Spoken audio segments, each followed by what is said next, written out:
우리 성도님들은 혹시 코리안 타임이라는 말을 들어보셨습니까? 1900년도 중반쯤 굉장히 만연해 있던 단어인데요. 우리 한국 사람들은 약속한 시간보다 늦게 도착해도 이제 용인이 된다라는 의미의 뜻이었죠. 그래서 그 시절 사람들은 코리안 타임이니까 좀 늦어도 이해해, 이런 것들이 용인이 되었습니다. 그러나 세계화 추세에 따라서 우리나라에서는 국가적으로 시간은 금이다 라는 슬로건으로 캠페인을 시작했습니다. 그 캠페인이 시작되고 얼마 되지 않아서 그 말은 이제 꼬리 감추듯 사라지게 되었죠. 올해 트렌드를 예측한 트렌드 코리아 2024라는 책이 있습니다. 이 책에서 분초 사회라는 개념이 등장하는데요. 이제 이것을 짧게 요약하자면 정보통신 기술의 발달로 새로운 기술과 트렌드가 끊임없이 등장하는 그런 사회라는 뜻입니다. 그에 발맞추어서 사회의 변화 속도도 빨라졌다라는 뜻이죠. 이것과 관련해서 저는 참 이 개념이 많이 와닿는데요. 최근에 신방을 다니면서 신방 약속을 잡을 때 이제 이 교회 처음 왔을 때만 하더라도 우리 오후 1시에 만날까? 이렇게 물어봤었는데 지금은 제가 지금 소년부를 맡고 있으니까 이제 학교 시간이 2시 10분이니까 2시 20분쯤 만나면 좋을 것 같아요. 이런 말을 하는 거예요. 예전에는 정각, 이런 정각이나 정확히 어느 날이 이제 우리가 약속한 시간이었다면 지금은 몇 분, 몇 초까지 우리의 약속의 단위가 쪼개졌다는 것이죠. 그뿐만인가요? 요즘 애들 말이 얼마나 빠르게 바뀌는지 모릅니다. 제가 이제 예전에 청년이랑 함께 교회 카페에 간 적이 있습니다. 거기서 옆에 있는 청년이 저는 아샤추 하나요? 이렇게 시키는 거예요. 아샤추가 뭔지 아세요? 네, 아이스티에 커피샷을 추가하는 거래요. 그래서 처음에는 제가 이런 게 있어, 너가 만들어낸 말 아니야? 이러니까 저를 굉장히 석기시대 원시인 보듯이 이렇게 저를 막 이러면서 저를 쳐다보더라고요. 그래서 그걸 보면서 자존심이 괜히 조금 상했지만 기꺼운 마음으로 저도 아샤추 한 잔 주세요, 이렇게 해서 그 한 잔을 먹게 되었습니다. 사실 이게 무슨 맛일까 싶어서 처음 마셨을 때는 조금 처음 느껴보는 맛에 좀 당황을 했었어요. 그런데 아이스티의 단맛이 이제 지나가고 또 쓴맛이 지나가는 그 오묘한 맛을 느끼면서 한동안 그 아샤추만 먹게 되었습니다. 근데 충격적인 사실은 이 아샤추라는 개념이 이미 1년 전 트렌드라고 하더라고요. 그래서 지금은 벌써 몇 년 된 트렌드라고 합니다. 이 말을 처음 들은 분들은 굉장히 유행을 못 따라가시는 그런 분들이라고 생각하시면 될 것 같습니다. 네, 죄송합니다. 자, 그래서 이 분초 사회를 짧게 말하면 시간의 가성비가 중요해진 사회, 그리고 변화가 너무 빠르게 진행돼서 그 변화를 좀처럼 따라잡을 수 없는 사회라고 생각하시면 될 것 같습니다. 저는 참 우리나라 사람들, 우리나라 민족을 굉장히 좋아하는데요. 누가 시키지 않아도 어딜 가서도 열심히 하고 열심히 살고 노력하고 무언가 추구하는 그런 민족성이 있습니다. 그래서 저도 사실 그 민족의 일원인지라 24시간 하루하루를 살아가면서 왜 이리 하루는 짧지? 이 생각을 하면서 살아갈 때가 많습니다. 그런데 예전에는 어른들하고 아이들의 그 시간 사용이 굉장히 극명했던 것 같아요. 그런데 요즘 들어서는 아이들도 아침에 일어나면 학교 갔다가 학원 갔다가 이제 밤까지 숙제를 하고 잠이 드는, 어른과 아이의 그 일상의 개념 자체가 굉장히 비슷해지는 정말 바쁜 시대가 된 것 같습니다. 그러니 우리 한국인들이 해외에 나가면 한국인들은 부자야 라는 인식이 생길 수밖에 없겠죠. 그런데 종종 그런 걱정이 들고는 합니다.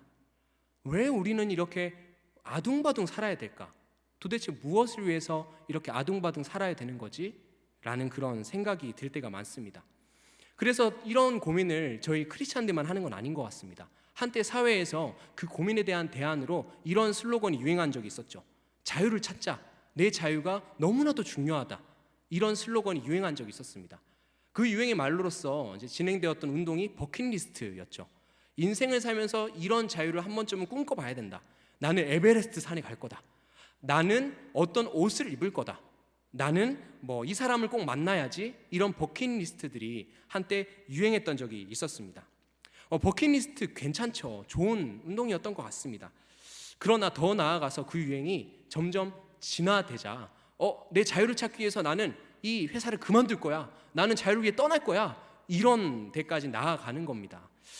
이제 일하기 싫으면 내가 딴 데 가면 되지라는 어떤 무책임한 자유로 점점 번져나가는 것을 보게 되었습니다.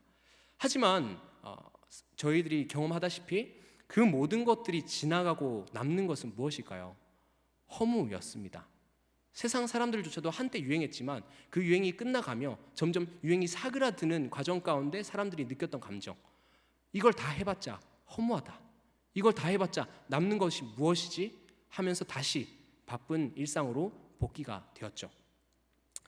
일하는 시기를 벗어난 분들도 많이 있습니다. 제가 되게 사랑하는 분들이 있는데 그분들이 하는 얘기가 있어요. 목사님, 최근에 그 연인이라는 드라마 봤어요? 남궁민하고 아는이 너무 예뻐요, 막 이러면서 이런 얘기를 하시더라고요. 근데 그 드라마를 다 본 다음에 드라마가 끝났어요. 그러면은 그분들이 하는 습관대로 또 있습니다. 새로운 드라마가 나왔대요 이러면서 또 다른 드라마를 찾아 나가시죠. 여기 앉은 분들도 드라마 좋아하시는 분들 많으시죠. 그리고 트로트 오디션 같은 걸 보면은 유명해진 임영웅이라는 분을 따라서 이제 팬사인회 가기도 하고 그런 것들을 되게 흠모하는 그런 마음을 품기도 합니다. 근데 우리가 꿈꾸는 자유가 이제 어떤 자유를 실현해도 사실은 거기서 끝나지가 않는다는 사실을 여러 번의 경험을 통해서 우리는 알고 있습니다. 그럴 때 우리는 생각해 봐야 되죠. 우리에게 주어진 시간을 어떻게 사용해야 되는가? 우리에게 주어진 시간이 정말 중립적인 걸까요? 내게 주어진 시간이 오롯이 나만을 위한 시간으로 사용될 수 있는 걸까요? 사실은 우리에게 주어진 시간이 어떤 의미가 있는 건 아닐까요? 그렇다면 우리에게 주어진 시간의 의미가 도대체 무엇일까요? 사실 성경은 이 시간에 대한 의미에 대해서 이미 말하고 있습니다. 에베소서 5장 15절 말씀입니다. 다 같이 한번 읽어볼까요? 그런즉 너희가 어떻게 행할지를 자세히 주의하여 지혜 없는 자같이 하지 말고 오직 지혜 있는 자같이 하여. 아멘. 성경은 분명히 말하고 있습니다. 성경은 우리에게 어떻게 행할지를 자세히 주의하여 행하여야 한다, 이렇게 이야기하고 있습니다. 우리의 하루하루가 그저 의미 없는 조각 모음이 아니라는 겁니다. 그래서 지체 있는 자들, 지혜 있는 자들은 우리가 어떻게 행할지, 어떻게 살아야 될지 생각을 해야 된다라는 겁니다. 그렇다면 여기서 그 방법은 뭘까요? 에베소서 5장 16절 말씀에 그 방법의 단초가 등장합니다. 다 같이 한번 읽어볼까요? 시작. 세월을 아끼라, 때가 악하니라. 세월을 아끼라고 합니다. 그런데 여기까지 보면 사실 앞에서 말했던 분초 사회랑 뭐가 다르지? 결국에는 시간은 우리에게 소중한 거니까 그 귀중한 시간을 쪼개서 아껴서 소중하게 사용해야 된다라는 뜻 아닌가라는 생각이 들 수 있습니다. 물론 맞습니다. 하나님께서 우리에게 주신 시간은 굉장히 소중하죠. 굉장히 귀합니다. 그런데 성경에서 말하는 세월을 아끼라라는 말은 그저 그 정도의 뜻이 아닙니다. 왜냐고요? 그 다음 구절을 보면은 뭔가 어감이 맞지 않는 단어가 등장을 합니다. 문장이 등장하죠. 어떤 말이죠? 세월을 아끼라. 그 다음 말이 뭐죠? 때가 악하니라 라고 이야기를 하고 있습니다. 세월을 아끼라는 말부터 뭔가 잘못된 것 같아서 한번 성경 원어를 찾아봤습니다. 성경 원어를 보니까 물론 세월을 아끼고 시간을 소중히 여기라라는 뜻도 있지만 이런 뜻으로 번역될 수 있습니다. 시간을 구속하라, 시간을 구원하라 라는 뜻이 있다고 합니다. 그렇다면 조금 더 뒤에 있는 때가 악하니라 라는 말과 조금 더 연결 지을 수 있을 것 같습니다. 때가 악하니라 라는 말을 떠올릴 때 뭔가 악하면 떠오르는 세력이 있죠. 해리포터에서 흔히 말하는 누군가 말하지 못하는 터부시 되는 이름 볼드모트처럼 우리에게 그런 떠오르는 세력이 있잖아요. 어떤 세력이죠? 사단마귀, 귀신, 사탄, 어둠의 영, 공중권세 잡은 자라는 그런 세력이 등장을 하죠. 우리의 시간을 빼들고자 하는 악한 영들이 있다라는 겁니다. 우리의 시간이 중립적인 것이 아니기 때문에 우리의 시간을 호시탐탐 버리도록, 호시탐탐 그 시간이 망하도록 유혹하고 버려지도록 끌고 가려는 그런 세력들이 있다라는 겁니다. 그들의 목적이 뭐죠? 우리들의 시간이 버려져서 주님과의 관계에서 우리가 멀어지도록 만들려고 하는 것이죠. 그렇기 때문에 우리는 우리에게 맡겨진 그 시간이 망하지 않도록 구원받아야 된다는 뜻입니다. 어떻게 해요? 마지막 말씀 보겠습니다. 에베소서 5장 17절 말씀입니다. 다 같이 한번 읽어볼까요? 시작. 그러므로 어리석은 자가 되지 말고 오직 주의 뜻이 무엇인가 이해하라. 아멘. 시간을 구원하기 위해서 한번 따라해 볼까요? 오직 주의 뜻이 무엇인가 이해하라. 아멘. 주님의 뜻이 무엇인가 이해하는데 우리의 시간을 써야 된다는 겁니다. 우리에게 주어진 시간의 의미, 주님의 뜻이 무엇인가 분별하고 구별하고 주님의 뜻을 배우고 그것을 즐기기 위한 시간으로 우리가 선용을 해야 된다는 겁니다. 우리의 시간을 사용하는 데 있어서 우리는 우선순위를 세워야 합니다.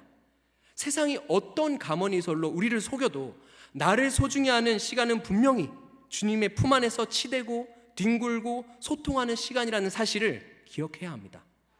주님 품 안에서 치대고 뒹굴고 소통하는 시간 가운데 우리가 어떻게 하면 그 방법을 찾아서 할 수 있을까요? 이미 기록되어 있는 하나님의 말씀을 읽고 듣고 맛보고 즐기면 그것을 행하기 위해 말씀을 우리의 머리와 마음속에 집어넣으며 그 시간을 다시 한번 기리고 주님의 뜻을 그 말씀 가운데 분별하는 것입니다. 문제는 중요한 사실이 있습니다. 문제는 그 시간 배정을 항상 우리 하루의 끄트머리에 배정한다는 사실입니다. 하나님은 우리의 우선순위입니다. 하나님이 우리의 모든 것입니다 라고 고백을 하면서 결국 그래서 기도하는 시간, 잠자기 전, 그래서 하나님께 드리는 시간, 하루 시작 전. 물론 하루 시작 전은 힘들죠. 귀한 시간입니다. 그런데 항상 그 하루의 처음과 끝, 그 끄트머리 시간에만 그 시간을 배정한다라는 것입니다. 나에게 하나님이 정말 중요한 분이라면, 하나님께 드려야 되는 그 시간이 귀중한 시간이라면 정말 황금 같은 시간에 하나님 앞에 그 시간을 드려야 되지 않을까요? 하루 중에서 나에게 가장 귀한 시간, 내가 선용할 수 있는 가장 소중한 시간을 하나님께 시간의 예물로 드려야 합니다. 괜히 다니엘이 아침, 점심, 저녁으로 하나님 앞에 기도한 게 아닙니다. 한나라의 국무총리였는데요. 그리고 예수님이 그 많은 인기를 구가하면서 그 많은 무리들 속에 있으면서 시간을 내어 한적한 곳으로 나아가 따로 기도한 것이 괜히 그러신 것이 아닙니다. 그 모든 것에는 나의 우선순위가 하나님과의 관계이기 때문에, 하나님 안에 있어야지 내가 가장 평안할 수 있기 때문에, 하나님 안에 있어야지 내가 안전할 수 있기 때문에 그렇게 나의 소중한 시간을 드리는 것입니다. 오늘 집에 가시면 한번 자기의 작년 생활을 한번 돌이켜보며 점검을 해보셨으면 좋겠습니다. 주님을 위한 시간을 우선으로 내가 드렸는지 한번 점검해 봤으면 좋겠습니다. 물론 저도 예외는 아닙니다. 저도 이 말씀을 준비하면서 굉장히 찔렸고요. 오늘 또 가서 한번 회개하며 반성하며 기도할 것 같습니다.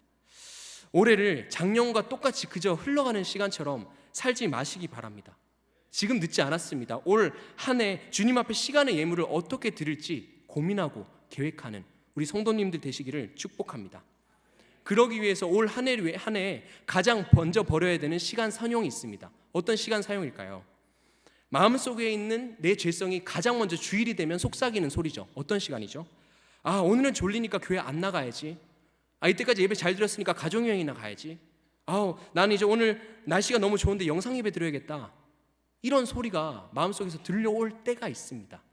그런데요, 우리가 착각하는 게 있습니다. 사실은 예배는 굉장히 부자연스러운 행위예요. 예수 그리스도를 우리 마음의 구주로 모셨기 때문에, 그 영이 우리 마음 가운데 있기 때문에 주님을 보고 싶어서, 주님께 영광 돌리고 싶어서, 주님을 만나고 싶어서 그 영의 인도하심을 받아 오는 게 바로 예배를 드리는 행위입니다. 결코 우리가 하는 것이 아닙니다. 그런데 우리는 착각합니다. 내가 예배 드려주는 거지, 내가 예배를 하는 거지, 예배 드렸으면 됐지. 하나님이 그런 예배를 받으실 분이 아니십니다. 그래서 그런 마음이 들 때, 그런 생각이 들 때 분별하시기 바랍니다. 이건 내 생각이 아니다. 내 마음 가운데 내 시간을 또 빼뜨려는, 하나님 앞에 우선순위로 주님 앞에 올려드리려는 내 시간을 가로채려는 그 어둠의 세력들이 나에게 주는 생각이다 라고 생각하시고 물리치시기를 축복합니다.